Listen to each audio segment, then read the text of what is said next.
Olá, tudo bem? Neste Informe SP especial, você vai ver importantes assuntos noticiados nos últimos dias pela nossa equipe de reportagem. Acompanhem com a gente a partir de agora. No início de março, alguns parlamentares paulistas promoveram um ato solene virtual pró-vacina para acelerar o processo de imunização no estado de São Paulo. Os detalhes estão na reportagem de Carolina Franca. Com o objetivo de agilizar o processo de vacinação da população do estado de São Paulo, os deputados da Assembleia Legislativa Paulista se reuniram em um ato solene. Promovido em ambiente virtual, o evento debateu possíveis soluções aos desafios de compra e distribuição dos imunizantes. O deputado Vinícius Camarinha, do PSB, presidiu a solenidade e citou o plano de trabalho do grupo. Duas coisas importantes que a gente observa nesse diagnóstico. O primeiro é onde comprar a vacina, com quem e onde. Eu acho que esse é o grande X da questão. Ninguém tem ainda, a gente está vendo aí que a produção não é suficiente para o mundo inteiro. Se eu não me engano, tem uma produção de 800 milhões para 7 bilhões de habitantes. O primeiro mundo já está na frente, já adquiriu, já tem reservas, etc. Então, primeiro X da questão. Aonde e como nós poderemos ajudar o estado de São Paulo e os municípios a adquirir vacina. 2, financiamento. Quem é que vai pagar essas vacinas? O deputado Edmir Chedid, do Democratas, destacou que uma união entre os municípios e o governo paulista pode agilizar a compra de vacinas. Eu fiz um contato na semana passada, Excelências, com o Jonas Donizete, que é o ex-prefeito de Campinas, foi nosso colega deputado estadual aqui, federal, ainda presidente da Frente Nacional de Prefeitos, né? Ele também está formando aí um trabalho, está na imprensa já também, abriu ontem para que as prefeituras com mais de 80 mil habitantes possam dar o seu ok, se desejam participar de um consórcio para compra de vacinas, né? No caso lá, a prefeitura, que meu pai é prefeito, já entrou, já está pegando lá os dados para encaminhar um projeto de lei à Câmara Municipal local, autorizando a participar desse consórcio para compra de vacinas, né? Eu acho que essa frente parlamentar, ela pode incentivar muitos prefeitos. Ainda durante a reunião, o deputado Márcio da Farmácia, do Podemos, sugeriu uma parceria com o Conselho Regional de Farmácia. Esse contato direto do CRF, ele tem um movimento que pode colaborar muito, porque todas as farmácias hoje do estado de São Paulo, as pequenas, médias e grandes farmácias, eles têm intenção, inclusive, de fazer a aplicação da vacina gratuitamente pelas farmácias a partir do momento que isso chegue no Brasil para ser distribuída à nossa população de uma maneira que possa absorver a demanda, né? E queria deixar, Vinícius, aqui a satisfação de poder trazer o CRF e o Dr. Marcos Machado para um diálogo conosco, até porque ele tem frente a esses laboratórios multinacionais que atuam no Brasil. A própria Pfizer, por exemplo, que está hoje ajudando no fornecimento das vacinas, né? Então, eu queria deixar aqui, se a gente pudesse convidar ele para um diálogo também, para que ele pudesse nos ajudar nesse contexto de achar quem pode fornecer a vacina e já pensando na distribuição do mesmo e também na aplicação para chegar na ponta que é a nossa população. Também participaram do evento os deputados Arthur Duval, do Patriotas, Murilo Félix, do Podemos, Marina Elou, da Rede e Carla Morando, do PSDB. 2 novos postos de vacinação em sistema drive-thru contra a Covid-19 começaram a funcionar recentemente na capital paulista. O repórter Fábio de Lima tem mais informações. 2 novos postos de vacinação em sistema drive-thru começaram a funcionar aqui na capital paulista esta semana. São eles, um no estádio do Morumbi, na Zona Sul de São Paulo, e outro no Memorial da América Latina, na Zona Oeste da cidade. No último fim de semana, já havia se formado nos postos de vacinação drive-thru filas quilométricas de carros. Esse sistema permite que as pessoas sejam vacinadas sem precisar saírem dos seus veículos. Com esses 2 novos postos, o número sobe de 6 para 8 aqui na capital paulista. O drive-thru, o sistema drive-thru, se transformou numa necessidade e não mais numa opção, diante do grande número de pessoas que diariamente vão para os postos em busca de vacinação. A repórter Melissa Araújo informa que a taxa de transmissão da Covid-19 teve uma alta expressiva devido à circulação da variante brasileira do novo coronavírus. Um estudo feito pela Universidade Britânica Imperial College de Londres mostra que a taxa de transmissão da Covid-19 no Brasil teve uma alta expressiva. O documento aponta que a variante brasileira gerou uma segunda onda de infecções, mesmo em uma região duramente atingida pela primeira onda de contágio do novo coronavírus. O estudo cita a variante de Manaus chamada de linhagem P1, e diz que análises estatísticas do genoma sugerem que provavelmente a linhagem tem circulado na região do estado do Amazonas desde novembro. Além disso, o documento afirma que a variante já foi identificada em mais de 20 países, incluindo o Reino Unido. A nova linhagem é citada como uma segunda variante de preocupação. A situação do Hospital Darcy Vargas, referência no tratamento de câncer infantil na capital paulista, foi o tema central de um ato solene que contou com a participação de deputados estaduais e de representantes do setor de saúde. Referência no tratamento de crianças com câncer e outras patologias, o Hospital Infantil Darcy Vargas, em São Paulo, foi tema de ato solene. Transmitido em ambiente virtual pela Assembleia Legislativa de São Paulo, o evento contou com a participação de deputados estaduais, vereadores e profissionais da saúde, que defenderam a continuidade das atividades do hospital na zona sul da capital. A deputada Mônica, da mandata ativista do PSOL, justificou a preocupação com o futuro da unidade de saúde. Existiu uma fala do diretor do hospital, depois confirmado pelo governador João Dória, do interesse de vender o terreno desse hospital referência no tratamento de crianças aqui no estado de São Paulo. Rapidamente, a sociedade, o pessoal do entorno e os trabalhadores se organizaram para defender o hospital. Hoje, o governador recua, mas não há nenhum sinal de que a gente pode confiar nas promessas do governador, porque, apesar da pandemia, ele vem atacando os serviços públicos de saúde. A gente viu isso com as Santas Casas, a gente viu isso com o Ecocentro, a gente viu isso com o Orçamento Geral da Saúde, e esse hospital, como outros tantos, são essenciais para a manutenção da vida.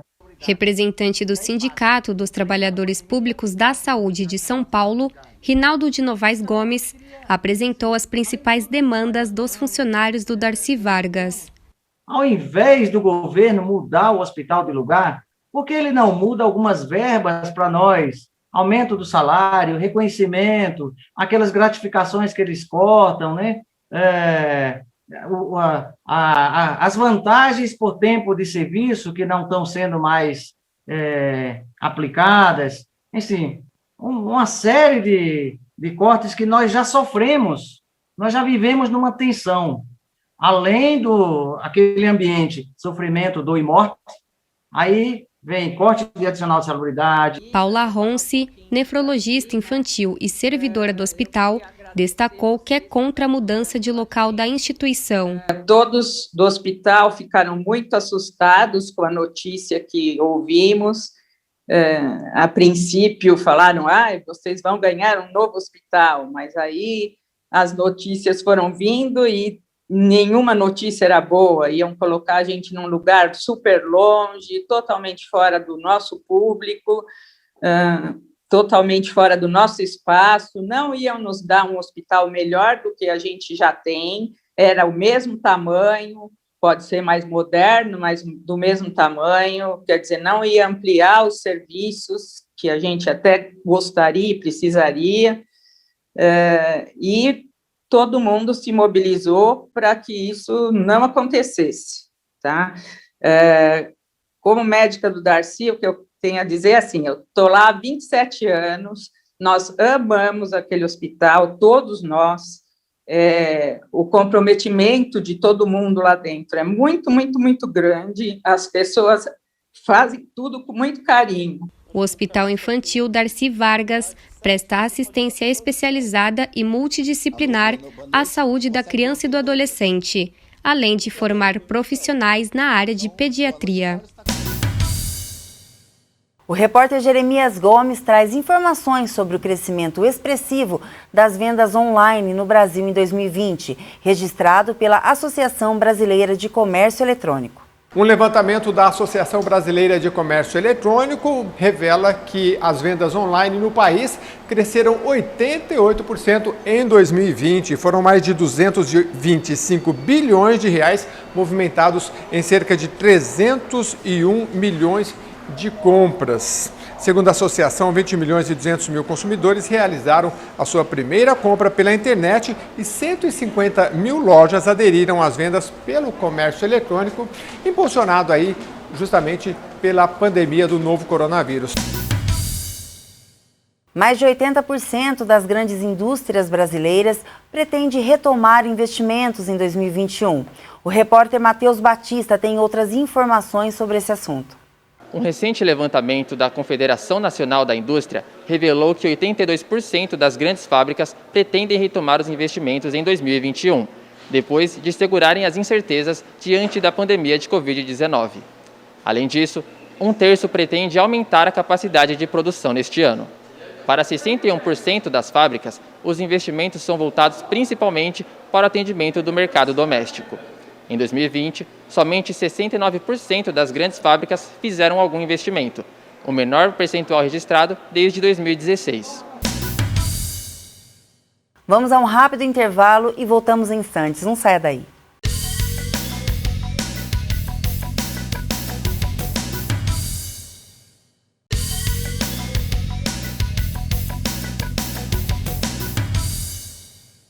Estamos de volta para noticiar que vários espaços na Assembleia Legislativa de São Paulo foram modernizados e reinaugurados nas últimas semanas.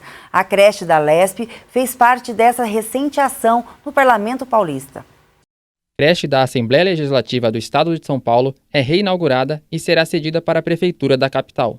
A partir de 2021, a creche localizada nas dependências da sede do Parlamento Paulista estará aberta para a comunidade do entorno e poderá atender até 120 crianças de 0 a 4 anos. Criada em 1979, como uma iniciativa da então deputada Irma Passoni, a creche era voltada para filhos de deputados e servidores da Lesp. Muito importante, né? Uma creche com qualidade, um padrão da Prefeitura Municipal de São Paulo, que eu frequento bastante, eu visito, e são muito boas, né? Hoje eu recomendaria, entre uma creche particular e uma creche municipal da Prefeitura de São Paulo, eu colocaria um filho meu na creche municipal. Então, um momento importante da Assembleia Legislativa, né? Ressaltar o apoio que teve do presidente Cauê Macris, do segundo secretário Milton Leite Filho e da deputada Marina Elô, que ajudou bastante na elaboração desse projeto para a gente consolidar no dia de hoje. O presidente da Assembleia, deputado Cauê Macris, do PSDB, falou sobre a iniciativa. Por iniciativa do deputado Luiz Fernando, na época primeiro secretário, Estevão Galvão, que era o segundo secretário, e agora concretizado com o deputado Enio Tato, primeiro secretário, e também com Milton Leite, segundo secretário, nós conseguimos trabalhar a municipalização da creche da Lesp. O que isso quer dizer? Que mais crianças terão a oportunidade de utilizar-se desse serviço. Local nobre, arejado, um ótimo prédio público, bem cuidado, onde a Assembleia passa a administração para o município, né, fazendo com que o município abra oportunidade para todos aqueles alunos da região que tenham interesse em ter um espaço da creche, suas mães possam deixar esses alunos aqui na creche municipalizada da Assembleia Legislativa, que vai prestar um grande atendimento para as mães, melhorando e possibilitando que mais pessoas possam utilizar. Eu acho que esse é o nosso grande objetivo, né? Nossa grande luta ao longo desses últimos 4 anos foi justamente essa, né? Oferecer para mais pessoas uma oportunidade de deixar o seu filho, principalmente para as mães que trabalham e precisam desse serviço do município aqui na nossa Assembleia Legislativa. A creche conta com 6 salas de aulas, salas para amamentação e 3 parques internos, tudo isso em frente ao Parque Ibirapuera. A entrega das chaves do espaço foi feita para o secretário municipal de Educação, Fernando Pádula, que afirmou que a prefeitura adequará a nova creche para atender a população. É um passo importante, uma parceria importante com a Assembleia para atender as crianças da cidade de São Paulo. A secretaria já tem alguma expectativa de quando a creche estará disponível para a população? Existem estudos? Não, agora a gente tem que fazer, conjunto com a Assembleia, as adequações e nos próximos meses está aberta já para a população, aberta para matrícula e para iniciar as atividades. Além da presença dos primeiro e segundo secretários da Casa, deputados Enio Tato, do PT, e Milton Leite Filho, do Democratas, a cerimônia contou com a presença da deputada Marina Elou, da Rede, que falou sobre a importância da creche para as mães. Quando eu cheguei na Assembleia, eu vi a importância da creche na história da Assembleia e que, ao mesmo tempo, estava numa situação tão crítica. E agora a gente tem a possibilidade de democratização, de abertura desse espaço, que é lindo, arborizado, para todas as pessoas da comunidade e também para todas as trabalhadoras da Assembleia. Eu mesma vou trazer minha filha para cá. Uma reportagem da jornalista Amanda Nascimento mostra que alguns plenários da Lesp também estão mais modernos e funcionais. Nessa semana, alguns plenários da Assembleia Legislativa de São Paulo foram reinaugurados. 3 dos nobres espaços dedicados às comissões e eventos da Assembleia Legislativa do Estado de São Paulo, o plenário Dom Pedro I, o Tiradentes e o José Bonifácio, agora contam com uma estrutura mais moderna. O presidente da Alesp, deputado Cauê Macris, do PSDB, falou sobre a modernidade nos plenários. Essa modernização que nós fizemos, em primeiro lugar, leva em conta a discussão da renovação para o momento atual que a gente vive, permitindo de forma simultânea que todas as ferramentas disponíveis hoje, tanto plataformas digitais, quanto a parte de audiofonia, a interligação de som junto com o sistema de transmissão pela internet, pelas redes, pela internet e também a parte de Wi-Fi, todas elas foram levadas em consideração.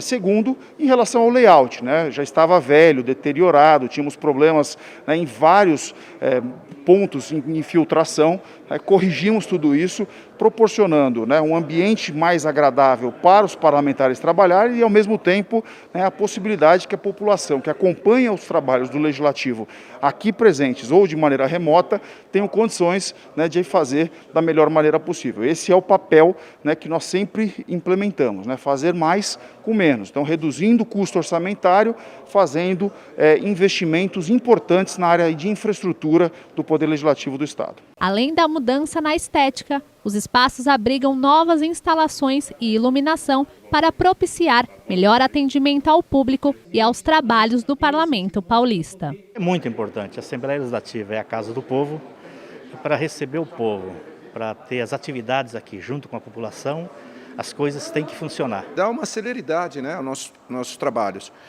Nós tínhamos muita dificuldade nas reuniões, nas comissões, e de falar entre os pares, principalmente nas reuniões presenciais. Essa modernidade e essa reforma, através da atuação principal do nosso presidente e da mesa diretora, presidente deputado Cauê Macris, deixa um legado. O deputado Milton Leite Filho, do Democratas, e segundo secretário da mesa diretora, ressaltou a necessidade da tecnologia para o parlamento. Uma atualização completamente diferente, disposição de telões diferentes, melhor definição, acesso à internet, Wi-Fi, coisa que não tínhamos antes. Hoje isso é disponibilizado a todos que vierem visitar a Assembleia. Entre os parlamentares presentes, o deputado Ricardo Madalena, do PL, o deputado delegado Olim, do Progressistas, e o deputado Carlão Pinhatari, do PSDB, também prestigiaram a reinauguração dos plenários. Nossa equipe de reportagem também destaca que o Parlamento Paulista lançou o Alesp Moderna, sistema que traz maior eficiência, redução de custos e transparência aos serviços e ações aqui na Casa Legislativa. Parlamento Paulista lança o Alesp Moderna. Com o objetivo de criar um sistema integrado entre os setores da Casa Legislativa e atualizar a gestão parlamentar, o Alesp Moderna proporciona maior eficiência, redução de custos e transparência aos trabalhos. O diretor do Departamento de Finanças da Alesp, Oswaldir de Freitas, falou sobre o desenvolvimento da tecnologia de acordo com as necessidades do Parlamento Paulista. Evitar erros e retrabalhos que nós temos feito cotidianamente. Também a integração de informações já em bancos de dados precisos que vão ser aproveitados para poder fornecer informações tanto para a gestão interna da casa como para os órgãos fiscalizadores do Estado e federal. Então é uma nova fase. O presidente da Alesp, deputado Cauê Macris, do PSDB, destacou os benefícios trazidos pelo novo sistema. Nós criamos 3 frentes de atuação. O Alesp sem papel, para toda a parte de processual do Poder Legislativo, desde a parte de projetos de lei, quanto as requisições administrativas por parte dos parlamentares pudessem ser incluídas nesse sistema. O projeto que nós fizemos de modernização do sistema, ou melhor, contratação do sistema também para gerenciamento de RH, e agora o último sistema que faltava, que é o Alesp Moderna na parte de gerenciamento. Esses 3 sistemas serão integrados, fazendo com que a Assembleia tenha tudo de última geração na área de sistemas de controle. Afinal, quando você envolve a informática no gerenciamento da coisa pública, você ganha na transparência, você ganha na agilidade e você ganha também na economia, né, que nós teremos do ponto de vista processual, do trânsito de todos os processos dentro do Poder Legislativo. Além de agilizar as atividades na casa, a inovação permite que os processos sejam digitais e fiquem alinhados à sustentabilidade e à economia de recursos no Palácio 9 de Julho. A repórter Tayana Conde tem os detalhes da apresentação do novo sistema de monitoramento eletrônico da Assembleia Legislativa do Estado de São Paulo. O presidente da Assembleia Legislativa de São Paulo, o deputado Cauê Macris, do PSDB, inaugurou junto ao primeiro secretário, o deputado Enio Tato, do PT, e o segundo secretário, o deputado Milton Leite Filho, do Democratas, o novo sistema de monitoramento da casa. O presidente Cauê Macris falou da importância desse novo sistema para a segurança dos parlamentares e funcionários. A Assembleia ela não tinha nenhuma câmera de monitoramento onde pudesse dar tranquilidade aos seus funcionários, aos parlamentares e às pessoas que no dia a dia também visitam os prédios da Assembleia, as lideranças, prefeitos, vereadores, né, em relação ao dia a dia. Inclusive essas câmeras que já no período de teste já flagraram aqui uma intervenção, conseguindo recuperar um objeto, né, que havia sido furtado de uma pessoa que trabalha aqui na Assembleia, mostrando a importância da tecnologia, das câmeras, né, no cuidado com as pessoas, que saibam que tem segurança dentro do prédio legislativo. O segundo secretário, Milton Leite Filho, frisou o investimento na área de segurança da Alesp. Quem vem à Assembleia aproveita e aproveita hoje com segurança. É um modelo no Estado de São Paulo, hoje é a Assembleia. Fazemos a lei, mas temos que cumprir também. O primeiro secretário, Enio Tato, destacou que esse sistema é um dos mais modernos e contempla toda a população do entorno da casa. Existe um sistema de monitoramento em todo o quarteirão da Assembleia Legislativa, né, guardando a privacidade dos deputados dentro dos seus espaços, né, e, além disso, no entorno da Assembleia Legislativa. Nós vamos inaugurar a creche aqui na Assembleia Legislativa, vai ser monitorado também por essa central. O coronel Robinson Cabral de Oliveira, da PM, comentou sobre os benefícios do investimento. Isso vai ajudar muito nas questões de segurança, né, controle de quantidade de pessoas, não controlar as pessoas, mas quantidade de pessoas dentro da casa, para que se tenha um ambiente seguro, onde as pessoas possam exercer o seu direito de participar do processo democrático, mas com segurança. Um novo espaço de convivência para funcionários, prestadores de serviço e visitantes também foi inaugurado aqui na Alesp. Confira. A Alesp passou a contar nessa semana com um novo espaço de convivência para os seus funcionários. O presidente Cauê Macris ressaltou a importância desse novo espaço para receber os visitantes da Alesp e para momentos de descanso dos funcionários.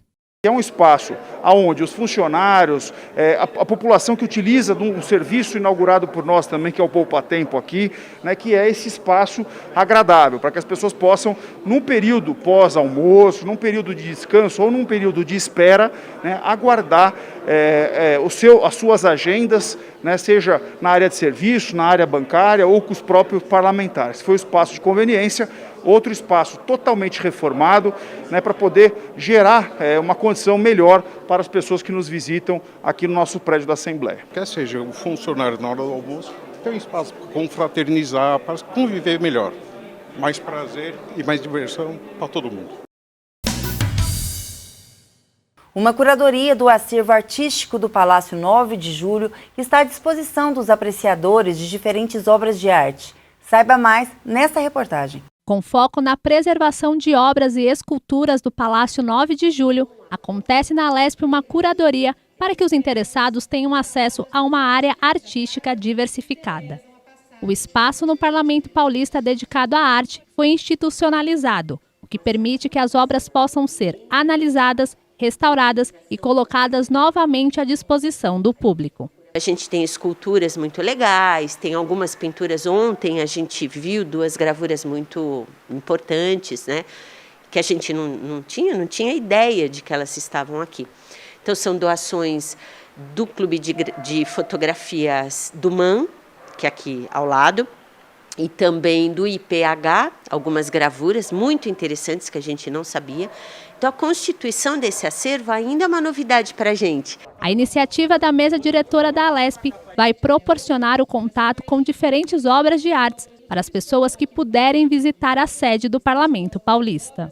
Remodelamos a maneira como daqui para frente será tratada a discussão em relação às obras do Poder Legislativo, né, dando a possibilidade que as pessoas conheçam esse acervo, né, e que as pessoas que transitam no dia a dia aqui saibam o que é cada um dos quadros e exposições, né, monumentos e obras de arte que nós temos aqui no Poder Legislativo.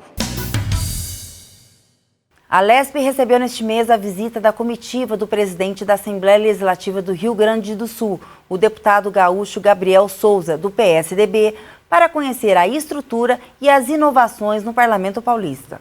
Presidente da Assembleia Legislativa do Rio Grande do Sul visita o Palácio 9 de Julho, acompanhado do deputado Cauê Macris, presidente da Alesp. O Parlamento Paulista recebeu a visita de Gabriel Souza, presidente da Assembleia Legislativa do Rio Grande do Sul. O deputado veio a São Paulo acompanhado de uma comitiva, com o objetivo de conhecer a administração da maior casa legislativa do país. Uma visita de cortesia para conhecer o Parlamento Paulista, mas também para conversar um pouco sobre esse momento difícil que vivemos no Brasil, né, de pandemia, com um momento em que há um colapso na rede de saúde pública do país, e também articular a cooperação parlamentar entre os 2 estados para que possamos juntos alcançar soluções no sentido de enfrentar esse problema gigantesco que o mundo inteiro vive. Durante a visita, o parlamentar também destacou a importância desse intercâmbio para combinar ações de combate à Covid-19. Pretendo primeiro dizer que esse esforço dos poderes do Estado, dos estados brasileiros, ele deve ser permanente, né? Quando os deputados paulistas fazem um gesto como esse, tu tem dois aspectos de importância. Primeiro, a questão financeira, de fato, que ajuda enormemente no esforço do Estado de São Paulo a combater a pandemia, mas também no símbolo, na simbologia política que isso traz, na medida em que o setor público estadual está solidário aí aos trabalhadores, empresários, que estão, as famílias, né, brasileiras aqui do Estado de São Paulo, que estão atravessando um momento muito difícil com essa crise. Também, no que tange a modernização implementada na gestão do presidente Cauê Macris, eu quero dizer que assumi agora a Assembleia do Estado do Rio Grande do Sul, estou também implementando, junto com a nossa mesa diretora da casa, uma série de alterações, em especial no que tange a modernização da nossa rede de comunicação e até mesmo uma reforma regimental para atualizar as práticas, ritos e fluxos do Parlamento Gaúcho, no sentido de sintonizar com o momento vivido aí pela sociedade brasileira e estadual no século XXI. A comitiva do deputado vai se reunir com outras autoridades paulistas para debaterem possíveis parcerias. Vamos ter uma agenda com o governador do estado, João Dória, para também conversar um pouco com ele sobre esse esforço federativo que precisamos fazer e empreender entre as unidades federadas do Brasil, entre os estados brasileiros, bem como também uma visita à União Química, que é produtora da vacina Sputnik V e que nós do estado do Rio Grande do Sul já manifestamos interesse pelo Poder Executivo e iremos agora pelo Poder Legislativo reforçar essa manifestação de interesse da compra direta da vacina para fim de distribuição na população gaúcha. Vamos a mais um rápido intervalo e voltamos em instantes.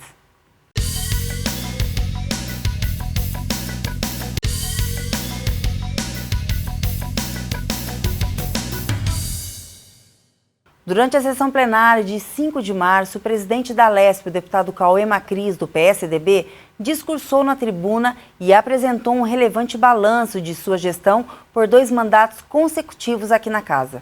Senhoras deputadas, senhores deputados, hoje prazer muito grande subir a essa tribuna no dia de hoje, uma semana antes daquilo que nós prevíamos fazer, mas por conta das medidas de restrição do Plano São Paulo, semana que vem a Assembleia funcionará de maneira virtual e por conta disso não terei condições de subir a essa tribuna para prestar contas ao povo paulista, aos deputados que me deram a oportunidade de presidir o Parlamento Paulista por 2 ocasiões, né, e também aos funcionários da Assembleia Legislativa que nos acompanharam ao longo dos últimos 2 anos. Então, tomei a liberdade, pedi desculpa a todos os parlamentares aqui por conta do tempo, vou demorar um pouquinho mais daquilo que estava previsto, pedi já desde já a liberdade ao nosso presidente, Coronel Telhada, que a gente possa fazer um balanço da gestão ao longo dos últimos 4 anos.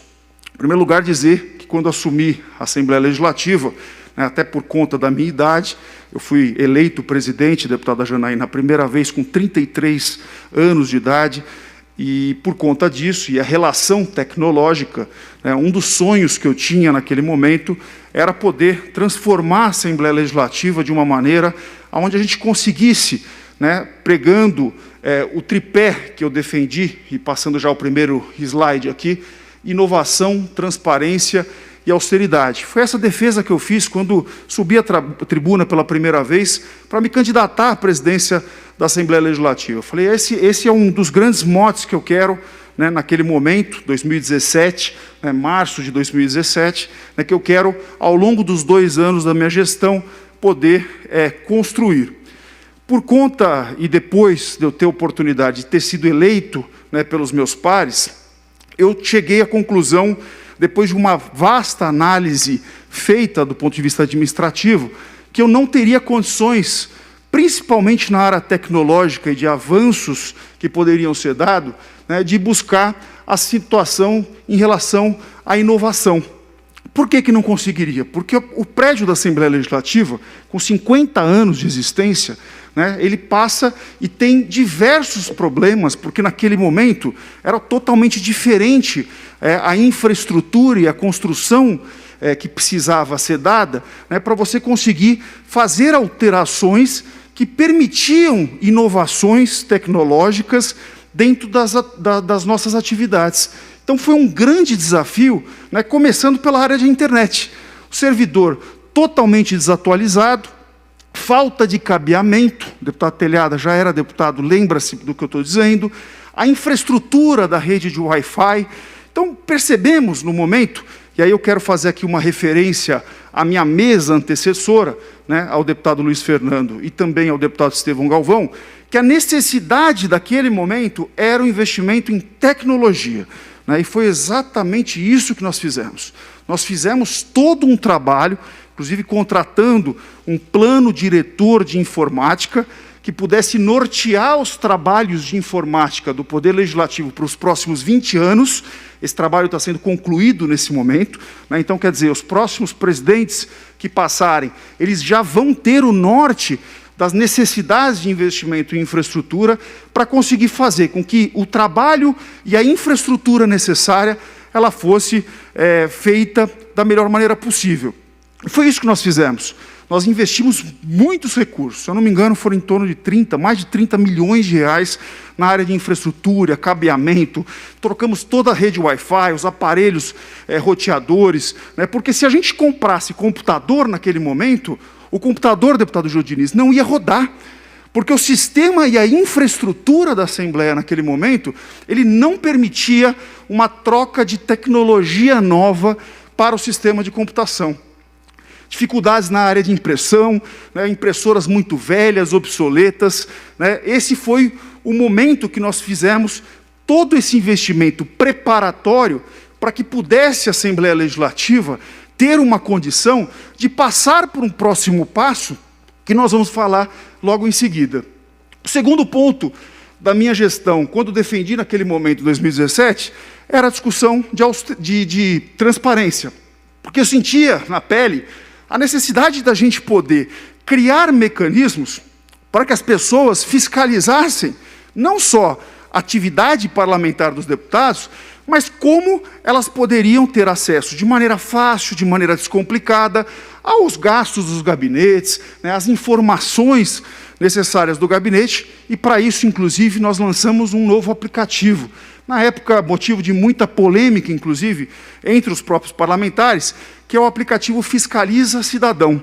O que é o aplicativo Fiscaliza Cidadão? Hoje, se você baixar na Apple Store esse aplicativo, de maneira fácil e descomplicada, você consegue saber quantos servidores o deputado Meca tem, qual é o gasto mensal do gabinete do deputado Meca, né, o que ele tem apresentado de projetos, o comparecimento dele na sessão, de maneira fácil para a gente poder fazer com que a população conseguisse, né, e muita gente criticava isso, porque você muitas vezes olhava o sítio da internet e tem dificuldades de conseguir informações a respeito, né, dessas posições por parte dos parlamentares. Então, nós lançamos esse aplicativo no momento, né, lá em 2017, que foi o Fiscaliza Cidadão. 0 de custo para o poder público.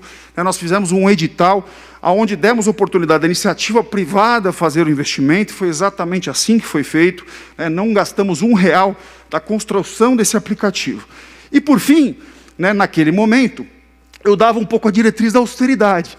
Né? Como que você faz mais com menos? Porque não adianta nada a gente vir aqui, né, e aí isso serve, na minha opinião, para qualquer pessoa que queira se candidatar à presidência da Assembleia, né, dizer o seguinte: olha, eu enxugo o quadro da Assembleia, vamos devolver milhões e milhões de reais, né? E a Assembleia de maneira precária, a Assembleia de maneira não tem uma infraestrutura decente para dar o atendimento à população, né? Você não consegue fazer a prestação do serviço do parlamentar, né, ser uma prestação, né, decente. Essa era uma minha percepção, porque é fácil você cortar tudo, né, e fazer com que você não tenha condição de fazer e trazer para as pessoas um atendimento decente por parte dos parlamentares. É possível. Então, naquele momento, dentro dos pilares, né, da nossa primeira eleição, tanto eu, o Luiz Fernando e o Estevão Galvão, nós tínhamos o norte seguinte: olha, vamos construir um jeito que a gente consiga fazer mais com menos dinheiro. Essa era a régua que a gente utilizou dentro da nossa gestão. E de lá a gente começou a atuar dentro da linha da discussão de austeridade, que é uma austeridade, sim, mas de maneira equilibrada para garantir com que o funcionamento da casa fosse o melhor possível. E aí eu quero apresentar para vocês alguns gráficos, né, alguns gráficos que nortearam desde o início da minha gestão, em 2017, até os dias de hoje.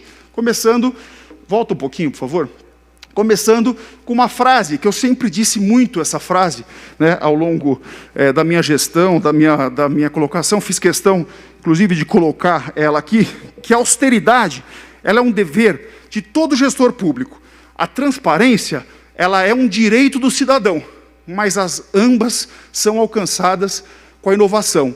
Né? Então, a constante busca pelos serviços públicos de qualidade, ela tem que ter o menor custo e uma maior transparência. Essa foi um pouco do norte que eu tive ao longo da minha gestão, né, das duas gestões que eu tive como presidente da casa. Então, eu quero o primeiro gráfico. Esse é um gráfico bem simbólico. Pedi só um copo d'água, por favor, para puderem trazer para mim, por favor. Esse é um gráfico bem simbólico. Porque se a gente for analisar o custo de uma Assembleia Legislativa, né, a gente deve fazer de uma maneira muito clara não pelo valor total que ela gasta, mas quanto ela custa proporcional por população de cada um dos estados, porque senão fica uma coisa totalmente disparitária. No que pese São Paulo não ter o valor absoluto maior de gastos de todo o Brasil. Mas o custo da Assembleia de São Paulo, ela gira em torno de R$ 24,00 por habitante. Ele era maior, antes da gente assumir, ele custava em torno de R$ 27,00, hoje ele custa em torno de R$ 24,00. Para a gente ter uma ideia do ponto de vista de comparação, o Espírito Santo custa R$ 55,00 por habitante, Minas Gerais, 61, e o Rio de Janeiro, R$ 79,00 por habitante. Pode passar o gráfico? Esse é um gráfico que, para mim, diz tudo, em relação à execução orçamentária. Notem que, em 2010, se você for pegar e passar uma linha desse gráfico, do topo de 2010 até 2020, nós conseguimos derrubar o custo da Assembleia Legislativa naquilo que era executado há 10 anos atrás, depois de 2 anos de gestão. E muita gente pode falar, poxa, Cauê, mas isso é fruto de uma legislatura, talvez, que gaste menos, dentro dos gastos de gabinete. Não é verdade, porque se a gente pegar ali, a curva ela começa a descer de 2017 para frente. Então, 2017 foi um valor, 2018 um valor menor, 2019 menor ainda, e 2020 ela deu uma queda muito acentuada, por conta, inclusive, do esforço de cada um dos parlamentares. Porque 2019, além da nossa atuação de gestão e de austeridade dentro da construção da gestão pública, houve também um esforço por parte dos parlamentares que, inclusive, doaram seus salários. 30% dos seus salários no combate à pandemia do coronavírus. Então, esse gráfico ele é um gráfico muito emblemático para mim, porque ele deixa muito claro o como você pode diminuir o custo de um poder legislativo. Nós voltamos e trouxemos o valor da execução, do valor executado em 2020 para 2011, o que particularmente, eu acho extremamente importante que a gente continue nesse caminho, que é aquela bandeira que eu disse desde o começo, como fazer mais por menos. Pode deixar naquela tela também, por favor, que me ajuda. Pode passar o gráfico. Esse é um outro gráfico interessante, porque mostra as despesas realizadas proporcionalmente ao orçamento. Então, notem que em 2017, se gastava 98,8% do orçamento do Estado com despesa e custo da Assembleia Legislativa. Nós fomos derrubando proporcionalmente ao orçamento. Hoje se gasta em despesa da Assembleia 88% dessas despesas do orçamento do Estado. Aí vem as devoluções. O primeiro ano foram 5 milhões, porque eu peguei a gestão em andamento, não fomos nós que fizemos o orçamento. O segundo ano, nós devolvemos 106 milhões de reais para os cofres do Poder Executivo. 2019, 146 milhões de reais. E agora, 2020, não só com o esforço da gestão, e eu divido aqui o ano 2020 com os demais deputados, além daquilo que nós abrimos mão da correção orçamentária na votação do orçamento de 19 para 20, que foram 89 milhões, nós ainda devolvemos 202 milhões de reais para os cofres públicos. Pode passar?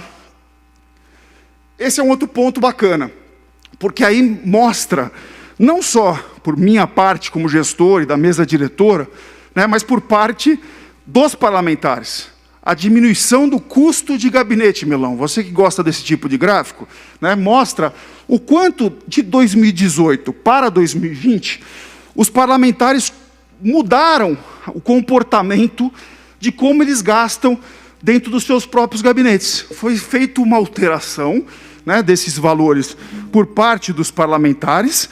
Essa alteração ela reflete claramente nesse gráfico por gabinete, no que pese, gente, e aí se me coloquem, do bolo orçamentário da Assembleia, que é em torno de 1 bilhão e 200 milhões de reais, aqui nós estamos falando de 30 milhões de reais, que são os gastos de gabinete. Então, proporcionalmente ao bolo orçamentário, é um valor pequeno, mas mostra o comportamento por parte dos deputados. E aí elogiar os deputados aqui, que também estão fazendo a lição de casa, né, em cima da atuação dos gastos. Pode passar o próximo gráfico.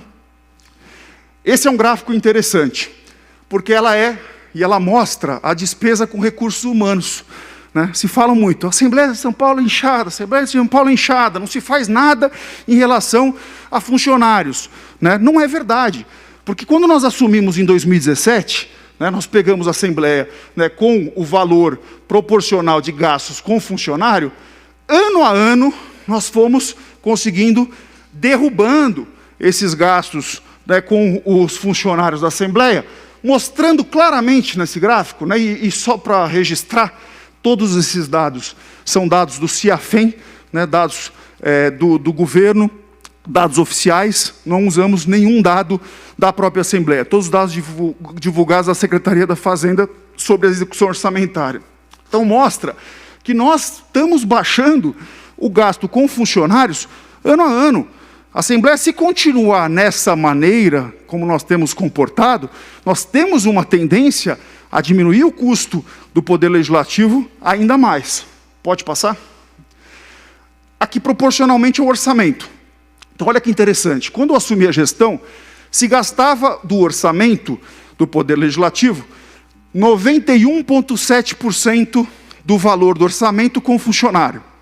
Hoje, nós gastamos 80,7%. Então, nós conseguimos, ao longo dos 4 anos de gestão, né, e aí também fazer uma referência ao deputado Milton Leite e ao deputado Enio Tato, pelo auxílio que me dão e a força que me dão para que a gente consiga fazer esse trabalho, né, em diminuição do gasto proporcional do orçamento ao valor com funcionários, hoje nós diminuímos mais de 11,7%, para ser mais correto, ao longo de 4 anos. Pode passar. E aí, como que a gente conseguiu fazer essa diminuição, né, dentro da linha dos custos em relação ao gasto com folha de pagamento? Né? Primeiro, a extinção de cargos. Então, vários cargos foram extintos ao longo dos últimos 4 anos. Isso teve um impacto muito forte. E atuações na regulamentação da fruição de férias e também na alteração do cálculo de GED e licença-prêmio. Nós detectamos que era possível, né, com mudanças orçamentárias, mudanças administrativas, né, conseguir enxugar ações que, ao meu ver, eram ações que não deveriam estar sendo conduzidas da maneira como estava. Um exemplo, ao meu ver, era a maneira que os funcionários ganhavam e acabavam vendendo as suas férias para o Poder Legislativo. Férias é um direito constitucional. Né? Nós queremos que os funcionários, dentro dos direitos constitucionais, tirem as suas férias, né? E não acabem vendendo. E como aqui nós temos uma grande maioria de cargos comissionados, Coronel Telhada, no fim da sua gestão, se acumulava 3, 4, 5 anos de férias não tiradas, e no fim da gestão a Assembleia indenizava, né, esses funcionários em relação às suas férias. O que nós fizemos, muitos deputados até muitas vezes não concordaram no primeiro momento com as nossas decisões, mas foi fazer com que os funcionários tirassem e usufruíssem das suas 30 dias de férias, como a Constituição determina, com descanso, né, que é uma necessidade até do ponto de vista da cabeça de cada um dos funcionários. Então, isso foi uma das grandes mudanças, né, em relação ao gasto, e além de outras tantas, que eu não coloquei nesses slides, mas que foram importantes, cada uma no seu pedacinho, mas que na conjuntura, na somatória de tudo isso, fez uma diferença muito grande. Pode passar o próximo slide, por favor?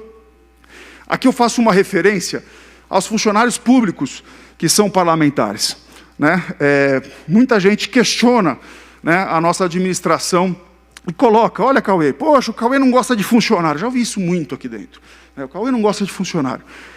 Em nenhum momento da minha gestão, né, nenhum momento, durante os 4 anos que fui presidente, eu deixei de conceder reajuste aos nossos funcionários. Major Meca, você que é funcionário público aposentado, ou melhor, da reserva, desculpa, corrigindo aqui, né, em nenhum momento da minha gestão eu deixei de dar aos nossos funcionários um valor de aumento que fosse inferior àquilo que a inflação teve. Os nossos funcionários, ao longo dos 4 anos da nossa gestão, sempre receberam valores reais, aumentos reais, acima da correção inflacionária. Né? Esse foi um cuidado que eu sempre tive. Desde que fui presidente da Câmara Municipal, lá na minha cidade natal, Americana, eu sempre tive esse cuidado com os funcionários a respeito de, no mínimo, dar a correção inflacionária. Né? Essa foi uma coisa que eu fiz, né? E nós aplicamos isso também ao longo do tempo em relação à nossa decisão, né? Garantindo aos funcionários efetivos da casa e também aqueles que não são efetivos a reposição inflacionária para que eles não sentissem na pele as perdas da inflação. Próximo slide, por favor. Esse é um outro item interessante, né? Em relação à despesa com comunicação, deputada Janaína. Vossa Excelência que sempre fala sobre a discussão de comunicação. Eu acho que é gritante aqui para os parlamentares que já conheceram a estrutura de comunicação da Assembleia do passado e que conhecem a estrutura de comunicação dos dias de hoje. Essa é a diferença no custo. A troca de modelagem do sistema de comunicação, nós conseguimos, ao longo dos anos, derrubar o custo de maneira muito significativa de quanto se gastava para estruturar a comunicação dos parlamentares do Poder Legislativo. Eu acho que essa, para mim, é muito simbólica, porque a modelagem, né, da troca dos contratos, né, e eu, particularmente, quando assumi, não concordava com o contrato que nós tínhamos, né, e a maneira como era conduzido o contrato que a gente tinha, né, com o nosso setor de comunicação, né, dando uma nova característica ao setor de comunicação. Porque o que era antes? Né? O deputado Telhada, que sempre foi um fiel utilizador da TV Assembleia, era única e exclusivamente uma TV Assembleia. Né? Era uma TV que fazia a imagem dos parlamentares, gravava os programas e parava nisso. Quando eu assumi, uma das coisas que eu fiz questão, né, de fazer dentro dessa troca de modelagem era qual era o papel da TV Assembleia na vida do parlamentar. E aí foi aí que surgiu o conceito de transformar de TV Assembleia para a Rede Alesp. O que é a Rede Alesp hoje? Ela é, em primeiro lugar, sim, uma TV estatal que ajuda, né, a divulgar os trabalhos dos parlamentares, mas ela também é uma geradora de conteúdos para cada um dos parlamentares. Porque nos dias de hoje, cada deputado é um gerador de conteúdo, né, que muitas vezes atinge mais pessoas, inclusive, do que o próprio canal de comunicação do Legislativo. Então, a TV Assembleia, ela precisa dar o suporte ao parlamentar, né, de ser uma geradora de conteúdo. Cada um que sobe nessa tribuna e faz um discurso aqui, não dá 5 minutos, o discurso está no celular de cada um dos deputados. Não dá 5 minutos, né, para o deputado poder utilizar isso dentro das suas redes. Quem for utilizar o estúdio pode falar ou para um programa próprio, né, que é possível reservar o estúdio para que o deputado possa utilizar, ou para fazer uma entrevista, por exemplo. Quantas vezes eu utilizei no passado o estúdio, tanto de rádio quanto de TV, para falar com emissoras regionais de televisão e para falar com emissoras de rádio dentro do interior. Então, é uma possibilidade que os parlamentares têm também de darem as suas entrevistas, utilizarem a estrutura da TV Assembleia para conseguir fazer a geração de conteúdo. Além da TV Assembleia, também trabalhar dentro das pautas que são deliberadas e aprovadas aqui, né, como a sua própria pauta estrutural e fornecer material para as TVs, rádios do interior, além das nossas próprias redes sociais. Então, a Rede Alesp, ela ampliou em muito o conteúdo.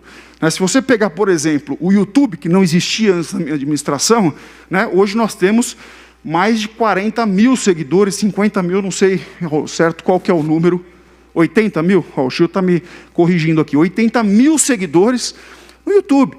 Muitos deputados aqui, que têm milhões de seguidores, vão falar, poxa, 80 mil é pouco. Mas espera aí, para um poder legislativo, é um dos maiores do Brasil, né? E nós estamos trabalhando muito forte dentro da construção. Então, de novo, aquele conceito que eu falei no início, é fazer mais com menos.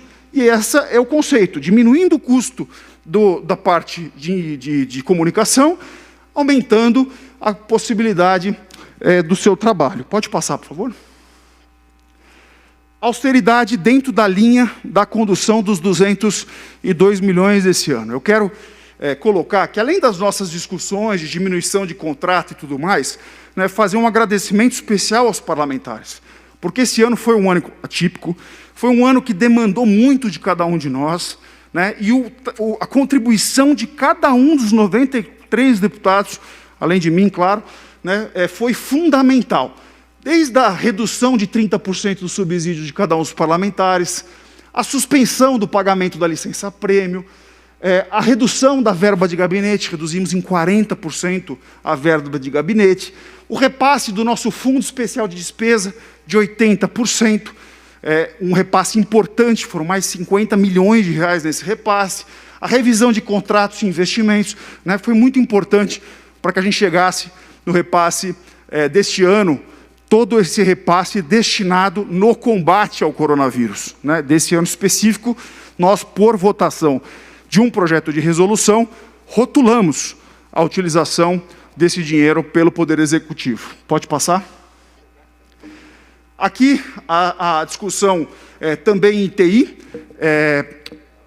Notem que nós vamos diminuindo ao longo dos anos o valor de gasto da Assembleia. Mas olha a curva de investimento na área de tecnologia de informação. Ela sai de 4 milhões de reais em 2017 para 14 milhões em 2018, para 17 milhões em 2019 e em 2020, 13 milhões de reais. Então, a gente devolve dinheiro para o Estado, a gente diminui o custo da máquina da Assembleia e a gente aumenta o valor de investimento numa área que não aparece. Porque a área de TI é uma área que não tem como aparecer, é uma área que fica muitas vezes desaparecida. E esse investimento de TI, ele foi fundamental, eu acho que tem no próximo slide o porquê ele foi fundamental, para um próximo passo do ponto de vista de gerenciamento administrativo, pode passar o próximo slide, que são os sistemas. Se nós não tivéssemos investido tudo aquilo que nós investimos em tecnologia de informação, mudado toda a parte do parque de informática, comprando computadores, impressoras e tudo mais, não seria possível a implementação de 4 sistemas, ou melhor, 3 sistemas, que vão gerenciar a Assembleia Legislativa pelos próximos 20 anos. O primeiro deles é o Alesp sem papel, que é um sistema tanto do ponto de vista parlamentar, quanto administrativo de cada um dos gabinetes. O segundo deles, o Alesp Moderna, que é um sistema de controle, tanto de estoque, de consumos, de itens comprados pelo Poder Legislativo, quanto o gerenciamento financeiro, de maneira simples e descomplicada, né, de todos os processos, do início ao fim. E o RP Legis, que é um sistema de gerenciamento de folha. Esses 3 sistemas, e aí eu coloco a digitalização também importante, porque nós estamos digitalizando. Tudo aquilo foi passado para poder incluir no sistema, para ter informação, né, tanto do futuro quanto do passado, mas esses 3 sistemas só rodam hoje por conta da mudança do parque tecnológico. Senão a gente não teria condição de implementar esses sistemas, porque são sistemas que demandam, do ponto de vista de infraestrutura, muito grande, tanto da utilização da máquina, quanto do acervo, quanto de onde você guarda, quanto de onde você armazena todos esses dados. São muitos dados que são armazenados. E o mais interessante, os 3 sistemas vão conversar, já se conversam entre si. Então, foi fundamental o investimento em tecnologia, e esse investimento aqui, nos sistemas, a médio e longo prazo, vai fazer uma diferença do ponto de vista administrativo, porque vai descomplicar os processos licitatórios, desburocratizar os processos licitatórios e dar transparência a todos os processos, em todos os pontos do começo, do meio e do fim. Pode passar. Quero também ressaltar que nós pensamos nessa gestão, né, pensando no futuro, a modernização também do quadro funcional da Assembleia. Então não adianta nada, a gente faz todas essas alterações do ponto de vista tecnológico, né, da parte de gestão do Poder Legislativo, e não se preocupa, né, em como uma estrutura que foi criada há 25 anos atrás, né, se mantenha e administre aquilo que nós preparamos do que vai ser a Assembleia para o futuro.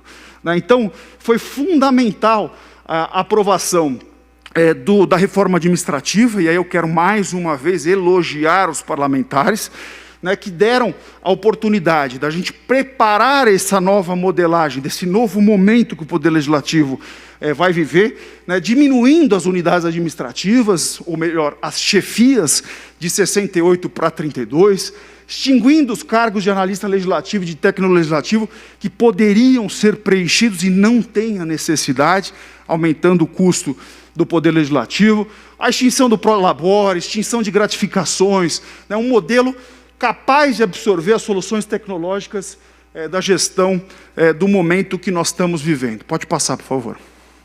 E aqui, por fim, o investimento em infraestrutura, né, porque nós trabalhamos nesse lugar. Então, é fundamental que a gente tenha, aonde a gente trabalha, né, a possibilidade de readequação dos lugares onde a gente atua. Um exemplo são os 3 plenários que foram totalmente remodelados. Acreditem se quiser, para colocar a câmera naqueles 3 plenários, nós tivemos que fazer um puxadinho, porque não tinha cabeamento para os plenários terem câmera. O sistema de audiofonia daqueles 3 plenários, que tinham 50 anos de idade, eles não tinham interligação com o sistema da TV Assembleia, por exemplo. Então nós tínhamos que fazer uma gambiarra para garantir que o som dos plenarinhos fosse levado à TV. Você não tinha uma mesa, por exemplo, de som digital, e não adiantava colocar a mesa, porque se o cabeamento não permitia, né, dentro dos microfones, que você fizesse essa interligação, né, se você não fizesse a troca. Então, ali, no que pese alguns parlamentares até criticarem, poxa, o Cauê é cheio de obra, época de pandemia, não é simplesmente a beleza, é a infraestrutura que foi preparada para os próximos 20 anos. Todas as atuações que nós fizemos aqui, né, e aí eu acho que vai ter no plenário, desde a reformulação dos plenarinhos, obra de AVCB, nós não tínhamos corpo de bombeiro, pelo amor de Deus, fomos nós que votamos a lei que obriga o poder privado, ou melhor, a iniciativa privada, a ter o AVCB, e nós não cumprimos essa exigência. E mais do que não cumprir a lei, nós colocamos milhares e milhares de trabalhadores em risco, porque se pegasse fogo nesse prédio, e se cada um tivesse a oportunidade de ver aquilo que eu vi, depois que quebraram alguns lugares, como o antigo estúdio que nós tínhamos na Assembleia, só Deus nos protegeu de não ter pegado fogo esse prédio.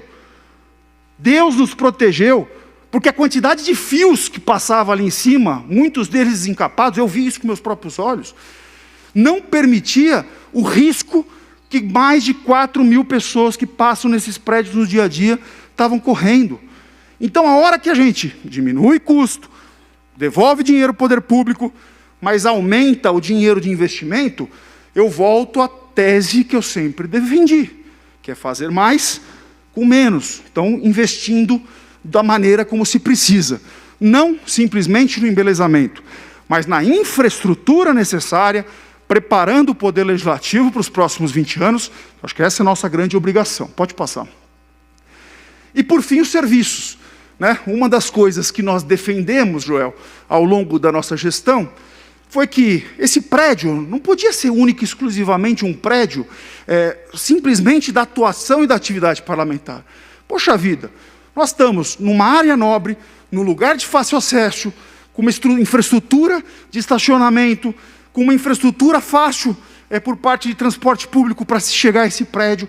Por que não garantir com que a gente tenha dentro do nosso prédio, espaço suficiente, inclusive, serviços de interesse da comunidade, do cidadão?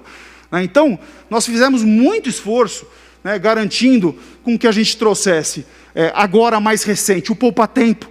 Poxa, por que ninguém pensou que a Assembleia Legislativa é um ótimo lugar para ter o serviço de excelência do Estado, que é o poupa-tempo, todo mundo sabe disso, acho que não tem nenhum deputado, dependendo da bandeira partidária que ocupa, que critique o sistema do poupa-tempo, fazendo com que a gente tivesse aqui dentro este serviço que faz com que todos os serviços públicos sejam resolvidos dentro deste modelo. Serviços como a Defensoria Pública. Meu Deus do céu, eu acho que a principal atuação do parlamentar, e nossa como deputado, é servir aqueles que mais precisam. E aqueles que mais precisam não têm dinheiro para pagar um advogado. Por que não ter o posto da Defensoria Pública aqui dentro da Assembleia? Trouxemos o Detran também antes de trazer o poupa-tempo, depois no poupa-tempo ele supre o Detran, mas quantas e quantas consultas foram feitas? A municipalização da creche, deputada Janaína. Quantas mulheres me procuraram no começo? Cauê, você quer fechar a creche? Nós tínhamos 48 alunos quando eu assumi a presidência da Assembleia, 48 alunos, que custavam à população R$ 5.500 por aluno. A nossa creche custava R$ 5.500 por aluno. Então a discussão não era fechar a creche. E tive um problema também, não vou dar nomes aos bois, porque eu não estou aqui para fazer críticas, mas tive problemas também, quando eu quis incluir na nossa creche filhos de funcionários de empresas terceirizadas que prestam serviço aqui.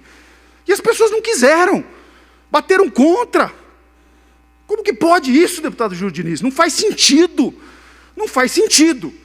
Depois de muita luta, conseguimos municipalizar, Alô?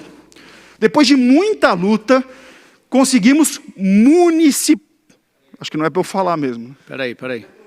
Tudo bem que eu estou falando demais, Telhada, mas... Poxa, dá um minutinho aí, vamos ver. Na última vez você ouviu falar aqui, Telhada. Ô, louco, por quê? Você não vai largar o... Eu vou abandonar tudo. Ô, pessoal da técnica, Alô? vê se a Rede TV, ou melhor, a Rede TV, se a Rede Alesp está no QAP ainda. Você sabe o que é QAP, né? Espera um pouquinho, Cauê. Espera um minutinho só, por favor. Alô, 1, 2. Espera um pouquinho, deixa eu ver se... Pessoal da técnica, verifica se a rede Alesp está novamente... Tá ok? O deputado pode prosseguir? Pessoal da técnica, ok? Deputado, por gentileza, prossiga. Desculpa a falha técnica aí. Eu achei que você estava cortando minha fala, Telhada. Tudo bem que eu estou exagerando. De maneira alguma. Estou exagerando, mas é a última vez que eu subo essa tribuna como presidente da Assembleia, e nunca mais eu vou subir essa tribuna como presidente da Assembleia. Presidente, então, não existe nunca mais, Não me candidato mais à presidência da Assembleia. Agora eu deixo para os meus pares aqui, inclusive para Vossa Excelência e todos aqueles que queiram fazer essa disputa. Acho que essa oportunidade já tive e estou tentando prestar contas aqui daquilo que nós fizemos. Mas eu dizia sobre a creche. Então surgiu a ideia, uma ideia, na minha opinião, muito bem articulada. Quero aqui também acreditar essa ideia ao deputado Enio Tato e à deputada Marina Elô, da gente municipalizar a creche.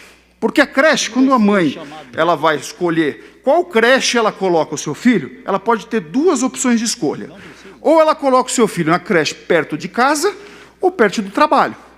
Como todos os funcionários aqui quiserem utilizar essa creche, a gente municipaliza, a porta é externa, ela não entra por dentro da Assembleia, nunca entrou, é uma entrada externa.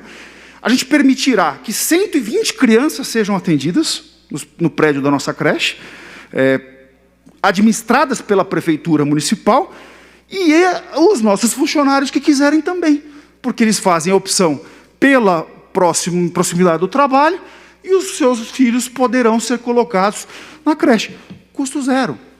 Então, nós municipalizamos a creche municipal, que eu acho que foi a creche da Assembleia, que, na minha opinião, foi importante. Atuação da abertura do estacionamento.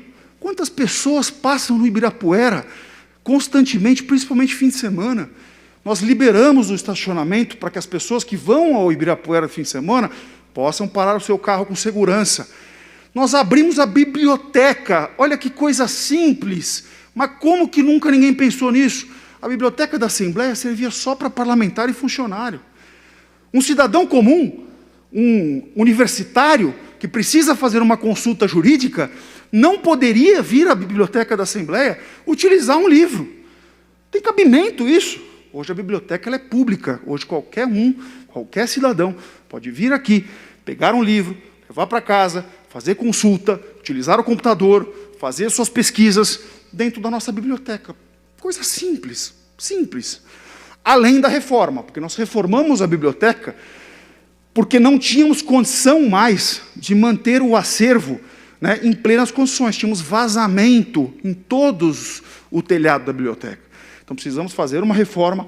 Hoje a biblioteca está lá. Esses são alguns dos exemplos dos serviços que nós fomos ao longo do tempo pensando. Eu acho que muita coisa mais dá para se pensar e melhorar ainda mais esse tipo de atuação. Por fim, gente, eu falei no começo da minha fala a respeito da discussão da transparência. Quero que passe a tela, por favor. E falei do aplicativo que nós criamos, do Fiscaliza Cidadão. Mas isso não foi tudo. Porque nós regulamentamos nessa gestão a lei de acesso à informação. Não existia um fluxo. Aquele cidadão que quer ter uma informação do Poder Legislativo, não existia um fluxo de onde entrava esse pedido e como ele ia sair. O fluxo se baseava única e exclusivamente na lei federal, né, da obrigatoriedade da lei de acesso à informação. Nós fizemos uma normatização, escalonamos isso, transformamos isso em um ato de mesa para ficar uma coisa registrada, e hoje qualquer cidadão, inclusive muitos deputados utilizam desse instrumento, tem acesso a qualquer dado público da Assembleia Legislativa, e todos os nossos dados são públicos, não existe documento sigiloso dentro do Poder Legislativo, tem acesso dentro da Lei de Acesso à Informação por essa regulamentação. O novo portal da transparência, nós fizemos questão de aprimorar o portal de transparência, né? Claro que eu acho que tem muito ainda para se aprimorar, mas fizemos um novo portal de transparência, fizemos um novo site do acervo histórico, para aqueles que gostam de pesquisar coisas do passado. A Assembleia ela tem um trabalho interessantíssimo, né, do passado, desde do início, né, do nosso Estado, todos os documentos, tudo original, muito bem feito. Fizemos questão de realizar a construção desse novo site, além, e aí eu quero fazer um paralelo nessa discussão do acervo histórico. Uma das coisas que me incomodavam também, quando eu assumi a presidência, incomodavam os secretários, era a quantidade de quadro espalhado pela Assembleia. Tinha quadro para todo lugar, né? Era quadro para todo canto. E a gente não fazia a mínima ideia o que são esses quadros. Porque, acreditem, a Assembleia era um museu. É, isso mesmo, a Assembleia era um museu. A legislação dizia que o Poder Legislativo de São Paulo era um museu. Só que, para ser um museu, você tem que ter um museólogo, você tem uma série de critérios, né, para você conseguir ser um museu. Eu fiz questão, né, de a gente conversar com a ETEC, né, conhecemos uma ótima curadora, né, que nos ajudou e nos orientou muito nessa construção.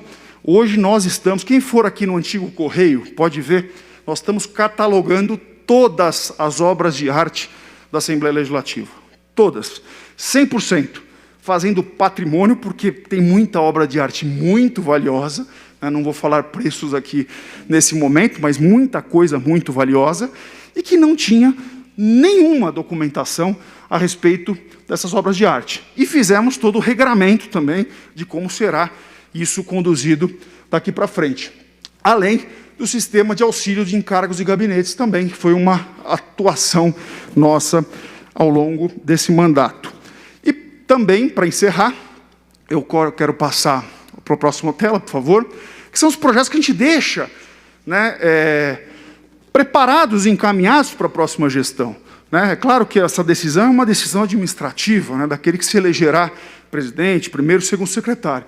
Mas são ações que foram deixadas, que é o Plano Diretor da Tecnologia de Informação, está quase pronto, né, tá terminando a confecção desse plano.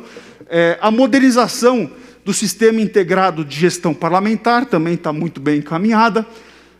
o acervo histórico digital, o aplicativo de sinalização e totens digitais, aí faço uma referência, não sei se vocês perceberam, nós mudamos todo o layout da comunicação da Assembleia porque não tinha o menor sentido a sinalização que existia no Poder Legislativo. Você chegava aqui, e as pessoas que nos visitam, elas não sabiam como chegar no gabinete do deputado Ricardo Melão. Elas não tinham a menor ideia, porque a sinalização era toda confusa, mandava cada uma para um lado. Então foi feito um projeto pensado na sinalização da comunicação, e a segunda fase desse projeto é um aplicativo, né, no celular que pode ajudar as pessoas que chegam ao Poder Legislativo irem, por exemplo, até o gabinete da deputada Janaína. Vai fazer fila lá para a deputada Janaína atender, pelo aplicativo chega até a porta do gabinete dela. O prontuário eletrônico da área de saúde também é uma atuação importante, porque se perdia muito no tempo, né, aquilo que foi feito, como foi feito, o gasto com medicamento. Para vocês terem uma ideia, quantas licitações foram feitas para comprar medicamento. E acreditem, muita gente usa o posto de saúde da Assembleia. Muita gente. Nós conseguimos fazer um convênio com o Estado e usar a ata de registro de preço dos medicamentos da Secretaria de Saúde, que compra milhões de medicamentos, né, para baratear esse custo e fazer com que licitações desertas, que não eram, muitas vezes, concluídas por valores pequenos, né, pudessem ser compras feitas através de compras emergenciais. Acabamos com isso aqui na Assembleia. Além de outras coisas, como cobertura do prédio central, do anexo, da passagem lateral, os auditórios que nós não conseguimos ainda fazer na parte de revitalização e modernização também dos auditórios, do Paulo Kobayashi, do espaço do 5º Centenário, do espaço de convivência, do estacionamento de motos e tantas outras coisas que a gente deixa aqui para a próxima mesa. Então, gente, eu quero primeiro agradecer a confiança de todos os parlamentares. Né, para mim foi, no que pese a dificuldade, né, do dia a dia, não é simples, né, a função de presidir um parlamento como a Assembleia Legislativa de São Paulo. Né, eu sinto que saio do comando da Assembleia com a sensação de dever cumprido, né, com convicção clara, né, dentro daquilo que a gente fez e realizou ao longo de todos esses anos. Está aí e fiz questão de vir pessoalmente para fazer essa apresentação, para ficar registrado nos anais da história, tudo aquilo que foi feito e aquilo também que não pude apresentar aqui por conta do tempo, mas tudo aquilo que foi feito pensando na população do Estado de São Paulo. Né? Eu acho que essa foi uma coisa que me motivou muito ao longo do tempo. Agradecer de coração todos os funcionários da Secretaria-Geral de Administração, Joel. Quero que você leve um abraço carinhoso a todos os funcionários da Secretaria-Geral de Administração, que foram muito prestativos ao longo desses 4 anos. Todos os funcionários, Rodrigo, da Secretaria-Geral Parlamentar, que também foram fantásticos. É uma equipe brilhante, a Secretaria Parlamentar do Poder Legislativo de São Paulo. Aos nossos policiais civis e militares, muito obrigado, né, ao longo do tempo, por prestar segurança ao nosso povo paulista e também a cada um dos parlamentares. Né, quero deixar aqui os meus agradecimentos a todos os funcionários terceirizados aqui da Assembleia, que no que pese não serem funcionários efetivos, mas são pessoas que têm valores que muitas vezes compram a briga também, defendendo aquilo que faz. Eu vejo hoje a garra do pessoal da TV Assembleia, né, e tantas outras, pessoal da manutenção, pessoal da limpeza, né, que ajuda, se vira nos 30, né, para ajudar. Aos nossos concursados, é impressionante o quadro técnico que nós temos no Poder Legislativo. Né, peço desculpas, às vezes, né, muitos deles até, às vezes, me criticam, mas eu tenho um carinho muito grande pelos funcionários e o quadro técnico do Poder Legislativo, e também aos nossos funcionários comissionados, que têm um valor fantástico. Né, muita gente critica os funcionários comissionados, mas eles têm um valor fantástico do ponto de vista do trabalho público e a dedicação ao poder público. E, para encerrar, presidente, já abusando da tua boa vontade, tem um vídeo, ele demora um pouquinho, né, eu acho que em torno de 10 minutos, mas eu queria passar esse vídeo para poder, aí, de maneira audiovisual, fazer esse balanço final de encerramento da minha gestão como presidente de Assembleia, agradecendo a cada um dos parlamentares, me desculpando por algum erro cometido ao longo da nossa gestão, né, mas tenham certeza que sempre foi na ânsia de acertar, pensando no espírito público, pensando naquilo que a gente podia fazer de melhor. Muito obrigado, um ótimo dia a todos. Muito obrigado, presidente. Inovação, transparência e austeridade. O Parlamento Paulista representa 46 milhões de pessoas, tanto para legislar quanto para fiscalizar os atos do Poder Executivo Estadual. A Casa se manteve atuante, sobretudo quando a população mais precisou de ajuda nesse momento da pandemia da Covid-19. Você vai conhecer as principais realizações e os projetos executados entre março de 2017 e março de 2021, aqui na Assembleia Legislativa do Estado de São Paulo. Essa é a gestão do presidente, o deputado Cauê Macris, com auxílio dos deputados Luiz Fernando Teixeira, Estevão Galvão, Enio Tato e Milton Leite Filho. A Alesp é o parlamento estadual de menor custo da região sudeste do país. Foram R$ 24,00 por habitante em 2020. A partir de 2017, as despesas começaram a recuar, alcançando em 2020 valor corrigido pelo IPCA menor do que em 2010. Nos últimos 4 anos, todos os exercícios foram superavitário, e isso é respeito com o dinheiro público. Também nesse período tivemos a redução das despesas da verba de auxílio geral do gabinete, gerando mais economia no parlamento. Em 2016, 91,9% do orçamento aqui da Alesp foi gasto com recursos humanos. Já em 2017, o percentual se estabilizou. De lá em diante, diminuiu, alcançando em 2020 80,7%. Essa diminuição possibilitou que os gastos com o pessoal no início de 2020 voltassem aos níveis de 2010. Os servidores tiveram garantia à reposição inflacionária. A Alesp aprovou a Resolução 925, de 2 de fevereiro de 2021, uma proposta de modernização administrativa para a Casa. O objetivo da proposta é adotar uma estrutura organizacional mais leve e flexível, reduzindo os níveis hierárquicos e permitindo agilidade na tomada de decisões, otimizando também o quadro de pessoal, reduzindo assim as despesas, proporcionando maior controle e agilidade nas licitações. Reduziu as unidades administrativas de 68 para 32. Extinguiu 50% dos cargos de analista legislativo e de técnico legislativo para um total de 163. Extinguiu a gratificação pro labore e gratificação de consultor técnico.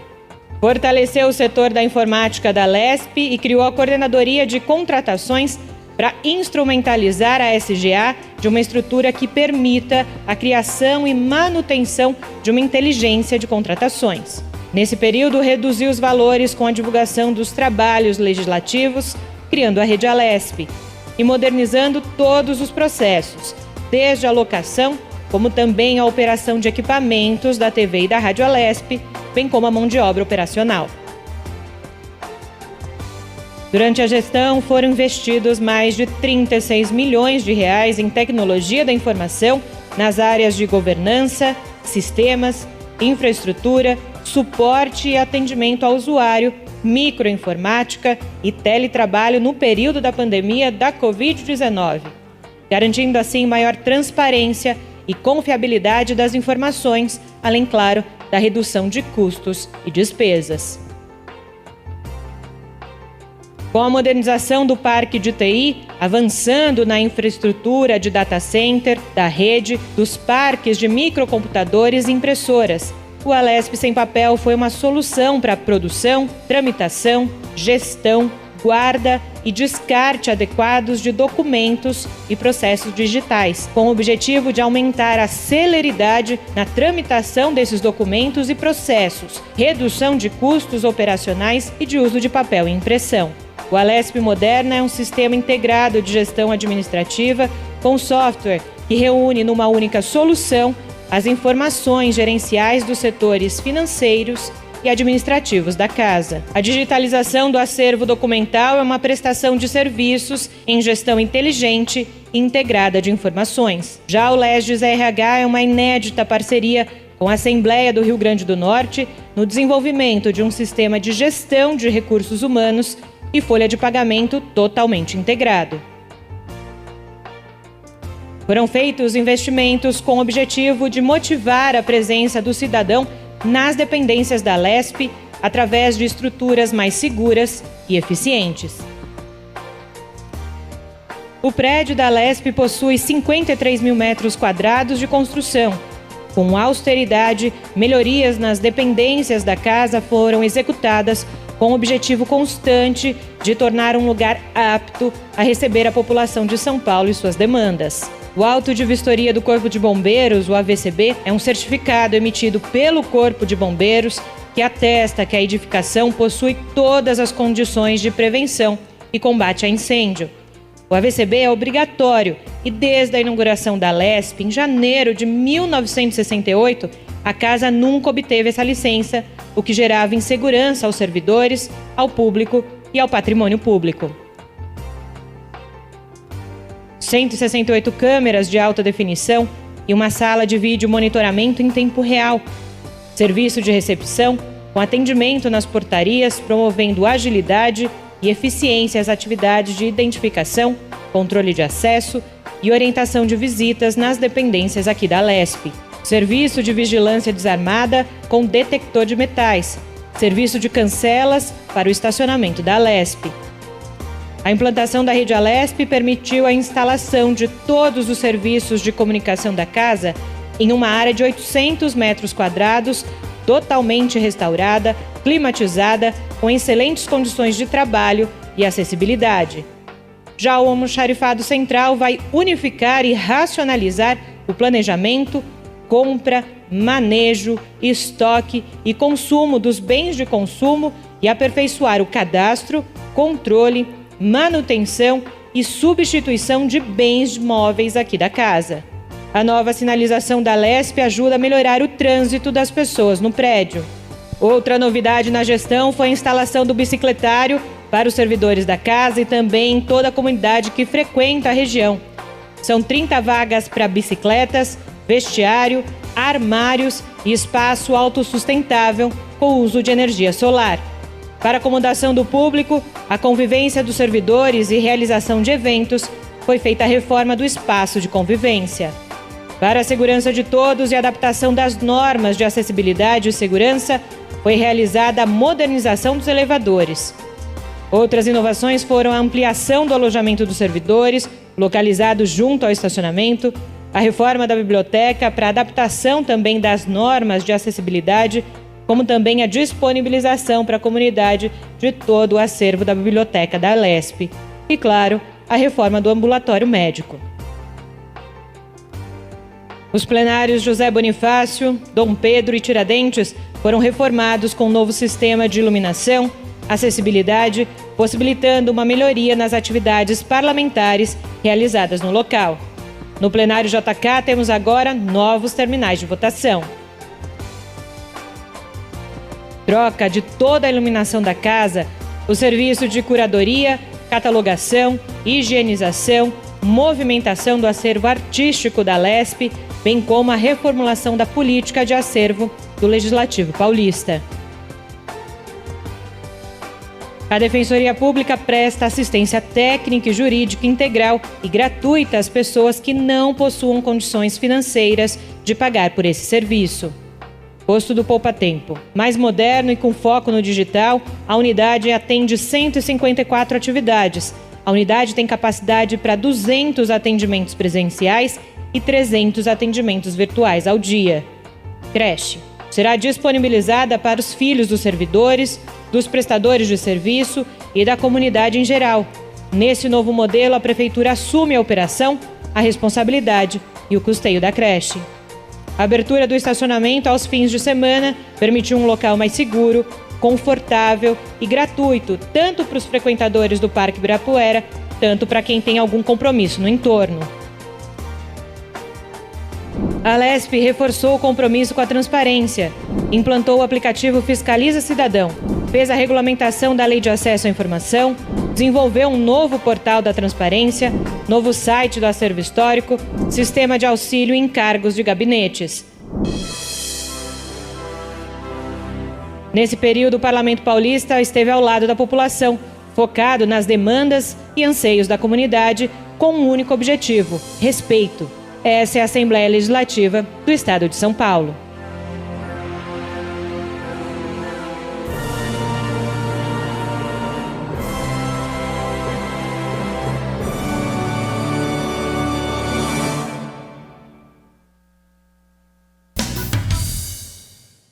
Essa edição do Informe SP fica por aqui, mas ela segue na nossa programação e no canal da Rede Alesp no YouTube. Até o nosso próximo programa especial. Tchau!